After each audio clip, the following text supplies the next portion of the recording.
প্রথম টপিক আমরা শিখবো হচ্ছিল কি তুল্য রোধ নির্ণয়। তো শ্রেণীতে লেটসে আমাদের কাছে অনেক একটা সার্কিট আছে, এই সার্কিটে অনেকগুলো রোধকে যুক্ত করে দেওয়া হয়েছে।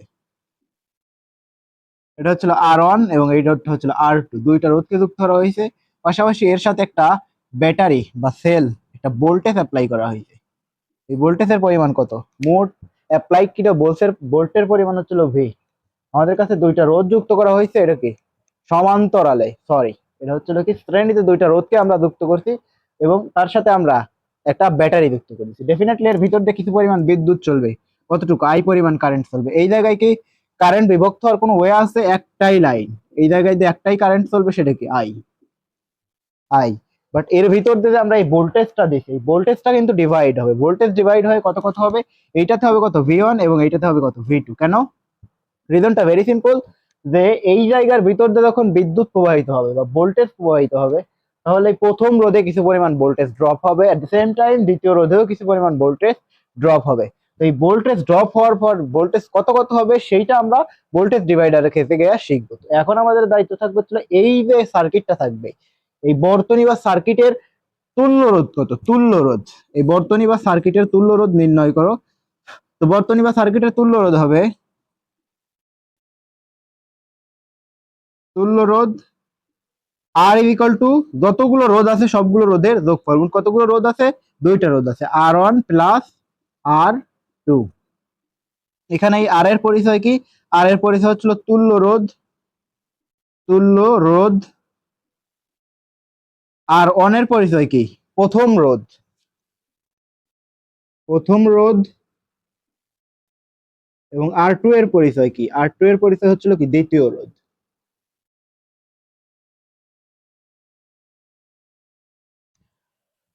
সোফার বুঝতে পারছি যে কিভাবে কাজ করে। মোট দুইটা রোধকে আমরা শ্রেণীতে যুক্ত করছি। তো এই সার্কিটের আমরা চাই হচ্ছিল তুল্য রোধ বের করতে। এই সার্কিটের তুল্য রোধ আমরা কিভাবে বের করবো? এই সার্কিটের তুল্য রোধ বের করা কোয়াইট সিম্পল। কিভাবে বের করবো? দুইটা রোধের যোগফল, ডিরেক্ট তুল্য রোধ আর ইকুয়াল টু হবে হচ্ছিল R1 প্লাস R2, এই বের হয়ে যাবে হচ্ছিল এই সার্কিটের তুল্য রোধ। তো এই জায়গায় R1 এর পরিচয় কি? R1 এর পরিচয় হচ্ছিল তুল্য রোধ, মানে টোটালটার রোধ। আর R1 এর পরিচয় হচ্ছিল প্রথম রোধ, আর R2 এর পরিচয় হচ্ছিল দ্বিতীয় রোধ। এই জায়গায় ভোল্টেজ ডিভাইড হয়েছে বাট কারেন্টের কোনো পরিবর্তন হয়নি, একটাই কারেন্ট, আই পরিমাণ কারেন্ট এই দুইটার ভিতর দিয়েই গেছে। তো চলো আমরা পরবর্তী টপিক যেটা শিখবো সেটা হচ্ছে দ্বিতীয় টপিক। সোফার যদি আমরা প্রথম টপিক শিখে থাকি, তাহলে আমাদের দ্বিতীয় টপিক হবে হচ্ছে সমান্তরালের রোধ নির্ণয়। সমান্তরাল সার্কিটে যদি অনেকগুলো রোধকে আমরা সমান্তরালে যুক্ত করে দেই, তাহলে কিভাবে আসলে রোধগুলো নির্ণয় করা হয়। লেটস আমাদের কাছে একটা সার্কিট আছে, এই সার্কিটে অনেকগুলো রোধকে যুক্ত করা হয়েছে।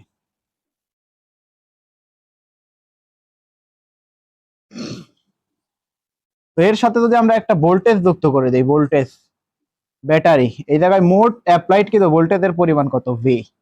ভি এর পরিচয় কি? ভি হচ্ছে অ্যাপ্লাইড ভোল্টেজ, কতটুকু ভোল্টেজ আমরা এই জায়গায় অ্যাপ্লাই করছি। তো এই যে কতগুলো রোধ আমরা যুক্ত করছি, মোট দুইটা রোধ যুক্ত করছি, একটা হচ্ছিল R1 এবং আরেকটা হচ্ছিল কত? R2। এখন কথা হচ্ছে যে এর ভিতর দিয়ে, এই সার্কিটের ভিতর দিয়ে ডেফিনেটলি একটা কারেন্ট প্রবাহিত হবে, কতটুকু? I1, আই পরিমাণ কারেন্ট চলবে। তো এই জায়গায় আসার পরে তো কারেন্টের জন্য মোট দুইটা পথ খুলে গেছে এই অবস্থানে।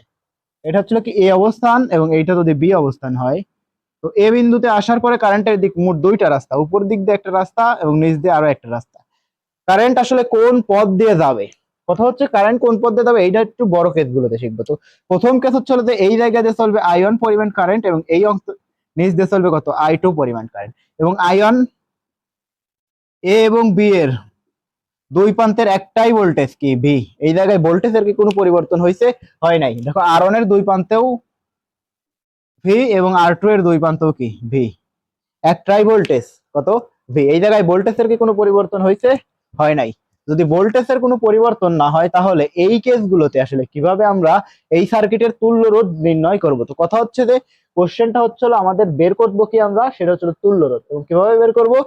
কোয়াইট সিম্পল, অনেকগুলো কেস আমরা দেখব, বাট এই জায়গায় থেকে প্রথম কেসটা আমরা দেখবো। প্রথমে আমরা কিভাবে তুল্য রোধ নির্ণয় করব। তুল্য রোধ নির্ণয়, তুল্য রোধ নির্ণয়।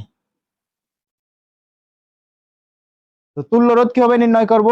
এই জায়গায় থেকে যদি আমরা প্রথম একটা কেস নাই, সেটা হচ্ছিল 1/R ইকুয়াল টু হচ্ছিল 1/R1 plus 1/R2।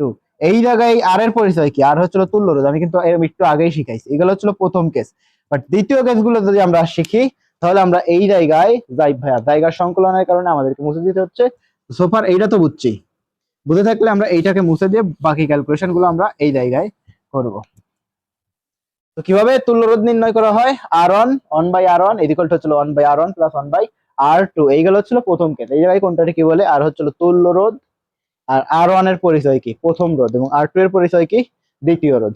The same time যদি আমরা দ্বিতীয়বার আরো একটা কেস দেখি, সেকেন্ড কেস, দ্বিতীয় কেসটা কি হওয়া উচিত ছিল আসলে? দ্বিতীয় কেস হবে হচ্ছিল এরকম যে আমরা প্রথম কেস পাইছি হচ্ছিল one by R equal to কত? One by R one plus one by R two.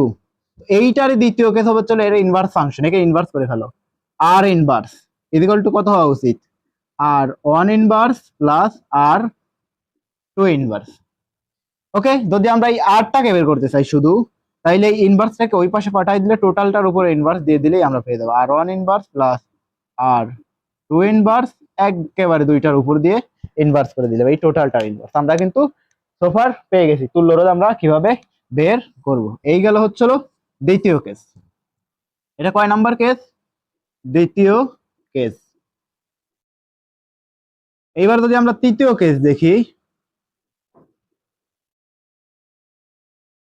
3 number case.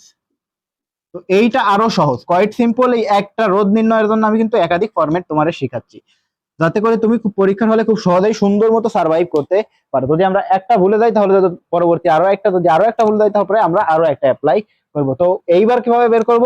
এইবার বের করবো হচ্ছে উপরে সবগুলো রোধের গুণফল আর নিচে হচ্ছে সবগুলো রোধের যোগফল। বসায় দাও তুল্য রোধ আর ইকুয়াল টু উপরে সবগুলো রোধের যোগফল গুণফল, আর ইকুয়াল টু উপরে কত? R one into R two divided by R one plus R two. অথবা এইটা যদি তোমার লিখতে একটু অসুবিধা হয় তাহলে তুমি আর ওয়ান কে আর টু কে মুছে দিয়ে এই জায়গায় গুণ লিখবে, আর ওয়ান ইন্টু কত? আর টু। ওই একই কথা, গুণ দেওয়া যে কথা, না দেওয়া সেম কথা। তার মানে কত? R one into R two divided by R one plus R two. এটা যদি আমরা স্মার্টলি উচ্চারণ করতে চাই তাহলে R equal to R one times R two divided by R one plus R two. Okay, সোফার এই জায়গায় কোনটারে কি বলে এই পরিস্থিতিগুলো আমরা খুব সুন্দর মতো শিখে ফেলি। চলো, এর পরিচয়গুলো কি? এর পরিচয়গুলো কোয়াইট সিম্পল। এই আর এর পরিচয়, আর হচ্ছিল কি? তুল্য রোধ। তুল্য রোধ আর ওয়ান, আর ওয়ান এর পরিচয় হচ্ছিল কি? প্রথম রোধ। প্রথম রোধ। এবং আর টু এর পরিচয় কি? আর টু এর পরিচয় হচ্ছিল কত? দ্বিতীয় রোধ। ওকে, ইন আ নাটসেল আমরা কিন্তু মোট 2টা টপিক পড়ে ফেলছি। কি কি পড়ে ফেলছি? প্রথমে আমরা পড়ছি হচ্ছিল প্রথমে আমরা পড়ছি হচ্ছিল শ্রেণীতে অনেকগুলো রোধকে যুক্ত করা থাকলে আমরা তুল্য রোধ কিভাবে বের করবো। এট দ্য সেম টাইম দ্বিতীয়বার আমরা পড়ছি হচ্ছিল যদি সমান্তরালে অনেকগুলো রোধকে যুক্ত করা হয় তাহলে আমরা কিভাবে তুল্য রোধ নির্ণয় করব। সোফার কিভাবে নির্ণয় করছি? উপরে সবগুলো রোধের গুণফল আর নিচে কি? সবগুলো রোধের যোগফল। ওকে, পাশাপাশি যদি তুমি ইনভার্স ফাংশন নাও তাইলেই হবে। আর ইকুয়াল টু কত হবে? আর one inverse plus R two inverse into টোটালটার inverse. এই পেয়ে যাবে হচ্ছিল তুমি একটা ফলাফল। পাশাপাশি যদি তুমি এইভাবে বের করো তাতেও চলবে। One by R one equal to one by R one by R equal to one by R one plus one by R two. যদি তুমি এই জায়গায় থেকে ম্যাথ সেট করো, কোয়াইট সিম্পল। আর এর মান ধরো কত? 5 ওহম। আর টু এর মান কত? এটাও কত? 5 ওহম। যদি দুইটা রোধ সমান হয় তাহলে তুল্য রোধ এদের অর্ধেক হয়। তার মানে এই জায়গায় তুল্য রোধ আর ইকুয়াল টু কত হবে? 5 ইন্টু কত? 5 ডিভাইডেড বাই 5 5 যোগ করলে কত হয়? 10। 5 প্লাস 5 মানে কত? 2.5। আর এইটা কিন্তু একটা, এই কেসটা শুধুমাত্র একটা নির্দিষ্ট কেজের জন্য অ্যাপ্লিকেবল। সমান্তরালে যদি দুইটা রোধকে যুক্ত করা হয় এবং দুইটা রোধের মান যদি সেম হয় তাইলে এদের রোধ হয় হচ্ছে, তুল্য রোধ হয় হচ্ছিল যে কোনো একটা সিঙ্গেল রোধের অর্ধেক। ওকে, চলো আমরা এই জিনিসটাকে আরো একবার খুব সুন্দর মতো তোমার শিখাই দেই। চলো আমরা যদি সুন্দর মতো ড্র করি চিত্রটাকে।